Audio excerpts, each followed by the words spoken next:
Quiero dar la bienvenida a Manfredo Marroquín, presidente de Acción Ciudadana, y también al licenciado Mario Fuentes de Starac, quien es abogado. Nos van a ayudar en esta mañana a tratar de dilucidar los distintos escenarios desde el punto de vista judicial.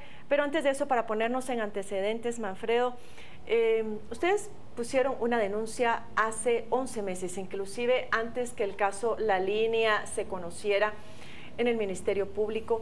¿Por qué es? ¿Qué fue lo que ustedes vieron? ¿Fue producto de un monitoreo que ustedes hicieron dentro de las labores que realizan o fue por alguna denuncia en particular que llegó a sus oídos? Cuéntanos un poco. Sí, bueno, nosotros efectivamente pusimos esa denuncia porque en el Congreso de la República se estaban dando citaciones, la Comisión de Ambiente y Recursos Naturales citó a las autoridades de AMSA, del lago de Amatitlán, de protección del lago de Amatitlán, y ahí era evidente que había un gran negocio, ¿verdad? Porque ahí se cuestionó a las autoridades sobre el famoso líquido, sobre todo el proceso que llevó a la compra de ese líquido, que no hubo proceso, en realidad no hubo proceso, fue una compra así dirigida totalmente.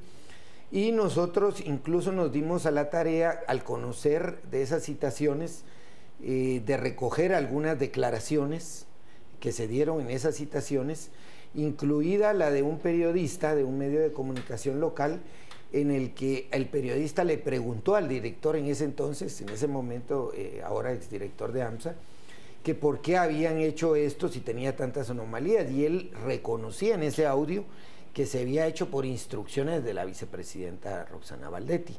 Entonces nosotros, al tener eso, al mismo tiempo nosotros presentamos como prueba en esa primera denuncia, que la presentamos ante la Corte Suprema de Justicia, porque la vicepresidenta tiene antejuicio, y ahí fue el primer solicitud de retiro de antejuicio que se hizo. También presentamos la hoja del diario de Centroamérica, en donde la misma vicepresidenta anunciaba la compra 15 días antes de que fuera publicado en Guatecompras. En Guatecompras, la compra de una solución para limpiar el lago. Entonces era evidente que ahí había toda, digamos, un arreglo previo. Un arreglo, pero evidente. Hoy se sabe que las mismas bases de licitación se hicieron en la empresa. Entonces era un desfalco total al Estado. De hecho, recordemos que ese fue el caso que realmente inició con todo el proceso de indignación ciudadana que se dio y que tuvo su culminación con el caso de La Línea el 16 de abril, pero yo creo que es cuando el poder pierde todo sentido.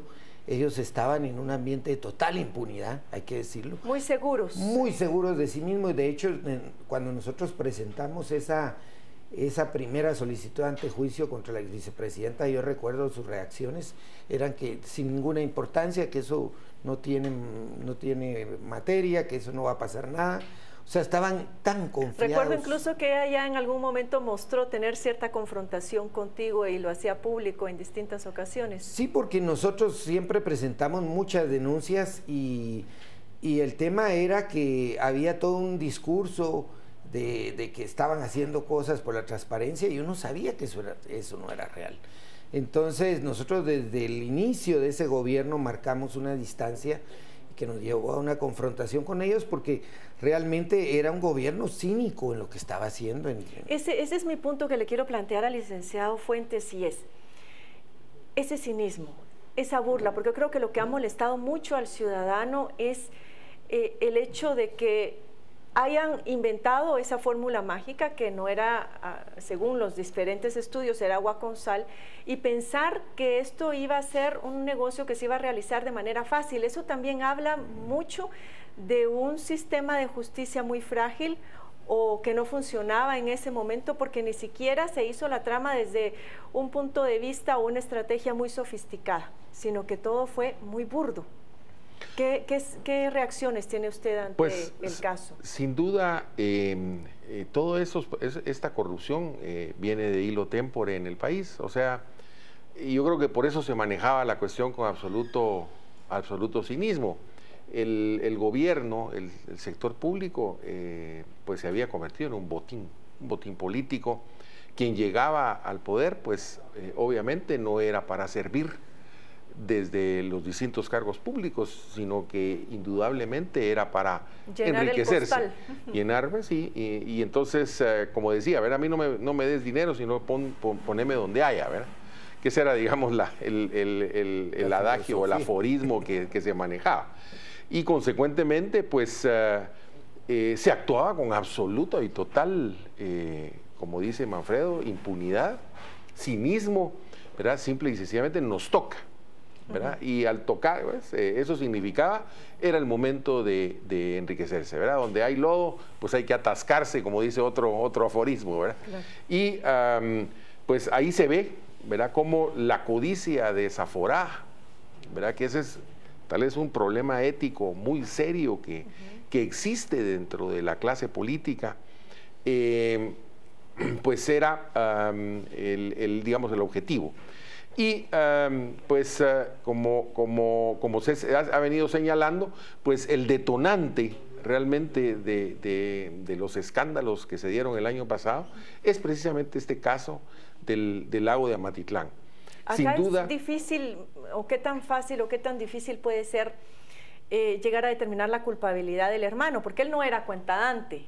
El hermano de Roxana Baldetti era únicamente un enlace, un coordinador del negocio, pero no era cuentadante, y según detallaba ayer tanto la señora fiscal como el comisionado Velázquez, lo que hay de pruebas en su contra son escuchas y algunos correos electrónicos. ¿Es difícil con base a estas pruebas llegar a emitir un castigo o una sanción ejemplar de ser encontrado culpable, Mario? Sí, yo creo que los indicios, ¿verdad?, racionales de criminalidad, pues pueden llegar en un momento dado a generar una presunción y a involucrarlo totalmente en los digamos, en los distintos hechos punibles que se dieron alrededor de este caso. Entonces, pues eso ya le corresponderá tanto al Ministerio Público como a los tribunales de justicia establecer realmente su grado de participación y los delitos en que pudo haber incurrido como particular, aunque no haya sido funcionario. Por supuesto, los funcionarios tendrán, digamos, imputados los delitos que les corresponden como funcionarios, pero las personas particulares también tienen responsabilidad por haber participado dentro de toda la trama que se dio alrededor de este caso. Viendo tú el tipo de delitos de los cuales se les está acusando, ¿de cuántos años estaríamos hablando acá? ¿Cuántos años acumulados en el caso, por ejemplo, de Roxana Baldetti o en el caso de su hermano? Porque entiendo que hay pues ciertos agravantes en algunos casos y en otros las penas podrían ser menores, pero en promedio.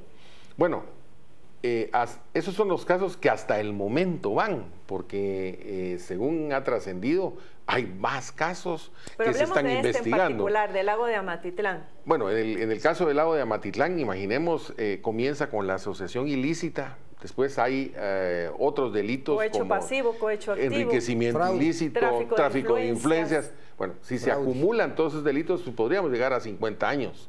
¿Verdad? Eso sin considerar el tiempo que dura el proceso por un solo caso. Así es. Asumamos de que, ¿verdad?, esos son ya 50 años de cárcel, pues eso ya es bastante significativo por la cantidad de delitos que se han ido cometiendo y se van acumulando, ¿verdad? Entonces, pero todavía falta. Todavía falta en esto. Eso comentaba también Manfredo, es decir, estamos hablando ahorita dos casos ya en contra de Roxana Baldetti. Uno, el caso de La Línea, y ahora se suma el caso del lago de Amatitlán. ¿Cuántos más estimas tú que pudieran llegar a conocerse en un futuro? Mira, lo que pasa es que recordemos que estos era un esquema de corrupción, no eran simplemente casos, sino era un esquema que involucraba redes. O sea, grupos de era una estructura que tenía varios negocios, y lo que estamos viendo es ya la desarticulación de cada negocio. De cada negocio, y un negocio lleva a descubrir otro negocio. Y entonces yo creo que eso es como cuando se le desprende el hilo a una prenda, tú jalas y hasta que se termina la prenda. Y yo creo que es lo que estamos asistiendo, a ver cómo una estructura copó, digamos, muchos negocios de corrupción en el Estado, y mucha gente, por intentar reducir sus penas, pues es la que aporta la información. Claro, porque hay testigos protegidos en este caso. Exactamente, y en eso yo creo que lo vamos a seguir viendo en los futuros casos, y esto va a ser interminable, porque recordemos que fueron casi 4 años de escándalo tras escándalo, tras escándalo, tras escándalo.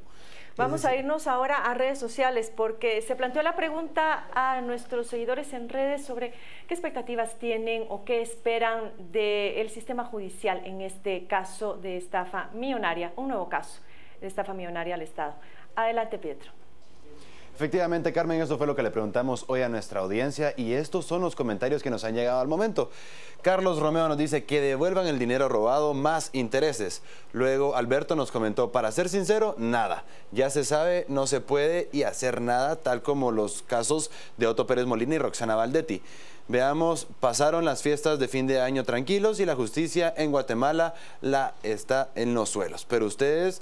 Eso es lo que nos comentaba Alberto. Y luego Giovanni nos dice que devuelvan todo lo robado. Por su parte, César lo que nos dijo es, no les hacen nada, no les comprueban nada. Todo ya está visto, son intocables. Y la opinión de Mario, la que nos compartió, es que en todos los procesos los sindicados devuelvan al pueblo en su totalidad el dinero defraudado. Es bastante parecida a la opinión que nos ha llegado a este punto. Un punto que no se va a hacer absolutamente nada y el otro que por favor devuelvan lo que se robaron. Claro, es lógico pensar en esa demanda de poder recuperar esos 21 millones o 22 millones de quetzales que fueron entregados a la empresa sin que se hiciera ningún estudio de impacto ambiental, ni mucho menos comprobar la eficacia científica de ese líquido. ¿Es posible o qué tan complicado puede ser devolver esos 22 millones al Estado, Mario? Bueno, habría que requerírselo a la empresa, ¿verdad? Que es la que, digamos, recibió esos pagos. Yo me imagino que ya se está haciendo algún tipo de gestión en ese sentido, tratando de asegurar de alguna manera que ese dinero regrese a las arcas del Estado. Esa es la idea, pues ojalá que pudiera, digamos, reintegrarse estos recursos que son vitales para el país, ¿verdad? Ahora, en este caso, quien está actualmente pues ya listo para enfrentar este proceso judicial es el señor Reutemann, que según se dice, él era el intermediario entre la empresa y esta red y esta estructura criminal. Pero no se ha llegado todavía a los propietarios, o es que él era accionista. ¿Tú tienes alguna información de eso, Manfredo? Bueno, ahí lo que hubo fue una simulación, pues, de que existía una empresa extranjera. La verdad es que lo que uno puede ver es que era esta misma empresa, Tarsic, la que hizo todo el negocio. Lo que pasa es que ahí sí que simularon que habían unos científicos israelíes que los traían, cosa que nunca creo que se van a poder demostrar de que existía, porque primero efectivamente se buscó, nosotros lo vimos, no existía. Segundo, mira... No existía la empresa. No existía la tal, digamos, empresa internacional. Ni en Israel el líquido... Y si es esa empresa la que tendría que devolver los 22 millones, eso nos quiere decir que si esa empresa no existe y no hay un propietario o un representante legal, es muy difícil recuperar ese dinero. No, en el sentido de que tendría que ser en este caso al intermediario, el que dio la cara por el negocio. El señor Reutemann. Es lo que te digo, porque lo otro aparentemente es una simulación, o sea, realmente él está fungiendo como intermediario para no aparecer como realmente el propietario y el generador de todo. Mario, ¿tú qué dices? Pero yo creo que se puede rastrear el dinero, o sea, yo sí creo que hubo un desembolso y ese dinero pues físicamente se va trasladando a través de transferencias, etcétera, y se puede llegar hasta el último lugar en donde ese dinero paró. Yo creo que eso es lo que tiene que hacer digamos, el Estado, ¿verdad? Tratar de llegar hasta ese último lugar y ver cómo se recupera. Eso esperaría el pueblo, porque mira, las redes sociales precisamente sobre eso están hablando. Bueno, ¿de qué sirve finalmente que se esté, digamos, sindicando y buscando el castigo de los involucrados?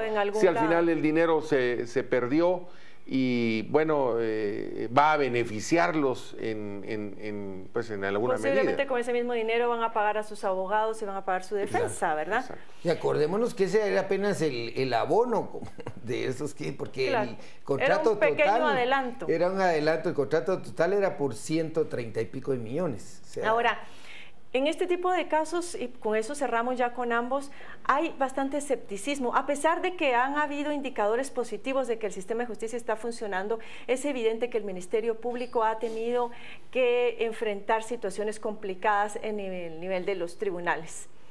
Para poder sostener los casos y para poder evitar medidas sustitutivas de algunos beneficios, como los beneficios inclusive en la cárcel, que ya desde ayer se decía que el juez Miguel Gálvez no debía de dar más prerrogativas a Roxana Valdetti, sobre todo tratando de anticiparse a que el hecho de saber que va a permanecer tanto tiempo detenida, podría utilizar otras estrategias para salir finalmente de Santa Teresa y buscar otro lugar de alojamiento. ¿Cuál es tu sentimiento sobre eso? ¿Qué dirías tú a los ciudadanos? Y luego vamos con Mario, con eso cerramos. Sí, yo creo que en la ciudadanía está instalada la sensación de impunidad que hay en el poder. O sea, y eso ha sido una verdad absoluta en la historia del país. Yo creo que efectivamente todas las indicaciones del Ministerio Público ahora falta que enfrenten el proceso final en el organismo judicial. Y ese organismo judicial, hay que decirlo, es el que le toca, digamos, realmente enfrentar estos casos, y yo creo que también hay una fuerte presión ciudadana, por lo menos de muchas organizaciones, para que el organismo judicial sufra las reformas que sufrió el día de ayer el Ministerio Público, legales, para hacerlo más transparente, para hacerlo más profesional y menos vulnerable a todas estas presiones que hacen que en muchos casos finalmente los sindicados salgan burlándose de la justicia. Ajá. Finalmente, Mario, en escasos segundos, tu reflexión final. Los tribunales de justicia han sido vistos en el país como la cenicienta del Estado. Tenemos que cambiar totalmente ese enfoque. El sistema de justicia es la columna vertebral del Estado de Derecho, y sobre eso es lo que tenemos que enfocarnos. Cómo fortalecer a los tribunales de justicia ha sido desde hace algún tiempo, una lucha desde distintos sectores, desde las mismas élites, en función de una reforma integral del sistema de justicia. Y ese es, digamos, el gran desafío que tenemos por delante. Gracias a Mario Fuentes de Starac, también a Manfredo Marroquín, gracias a ustedes también. Y en ese fortalecimiento, pues la buena noticia del día es que finalmente ya están aprobadas esas reformas a la ley del Ministerio Público, con lo cual esperaríamos realmente se abone a ese fortalecimiento de la investigación criminal. Volvemos ahora a la mesa principal con nuestros compañeros, con Mario y con Paola.